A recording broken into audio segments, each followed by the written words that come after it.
millions are crying, what can I do to be saved from the pressures of life? The pressures are just so great. Is it just me? Or do you ever wonder why God gives us commands that are unnatural to our nature, the very way He's made us? Like, love your enemies, when my natural reaction is to not like them back for disliking me for no reason. Like, be anxious for nothing, when anxiety is how He programmed my brain to react to pressure. And particularly, do not be afraid when He blessed me with a huge dose of adrenaline, when what He really wants is that I'd be strong and courageous.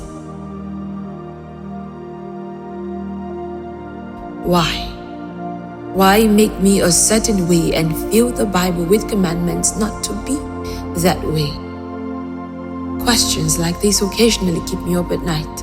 And on one of those nights, I heard a still, small, yet immovably reassuring voice say to me, "You're too lost looking in the wrong mirror.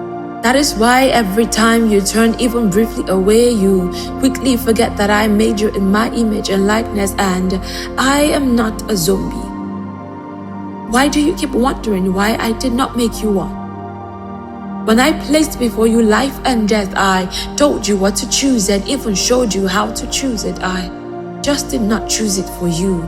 Just like nobody made me decide to make you, let alone love you or keep loving you. I mean, what fun is there in making the rocks praise me? My greatest delight is when you decide to exalt me.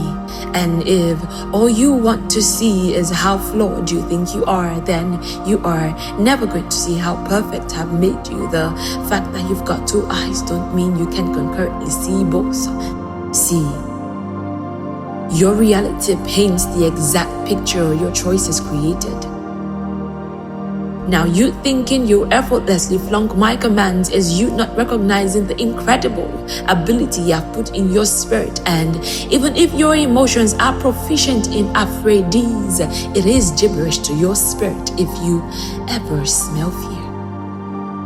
Like a distressed skunk, the devil farted in your face to blindside you. For I am not unjust to tell the lame to walk and not give them ability to, nor the blind to see and not restore sight to them.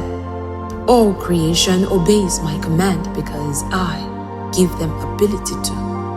And even for you, my most prized of them are only fortified against me when you choose to be blunt to my supply.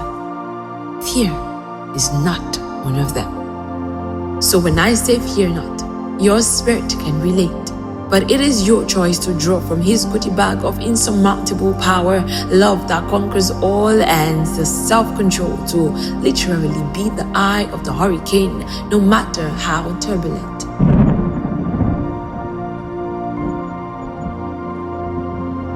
And when all is said and done, you will find the victory that I promised and won for you, intact. So I ask you, through what lens do you see and with what cognition do you interpret? By the words?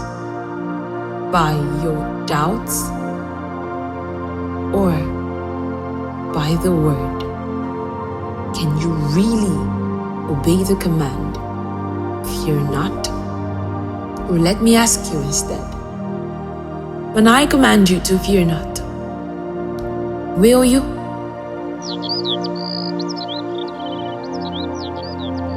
Will you? Will you keep trusting? Will you keep growing? Will you keep flourishing? Son of man, arise and shine for all to see. Reflect God's glory, it shines brightly on you. You are peculiar, hewn by the cornerstone. You are a masterpiece, and though the darkness as black as the night covers the nations, reach within to see the glory that covers you. All nations will come to your light, and your radiance will draw in mighty King. And as your feet are firm in establishment, you will sing artist songs and draw with that joy from the fountain of salvation. Do not be afraid, When you go through deep waters, surrender every struggle and you would glide through every bubble. Or don't you know that you are ransomed of the Lord?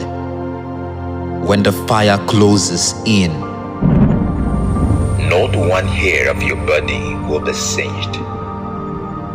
Yes, do not be afraid. He has called you by name. Therefore, with confidence, you can say no to shame.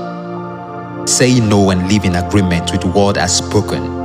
It gives power to the weak and uplift them to the peak. So if you are ever tired, remember where you can always reach for strength. For you can do all things. Mount on wings like the eagles. Run and not grow weary. Walk and not faint. Only through Christ. And if He lives in you, congratulations.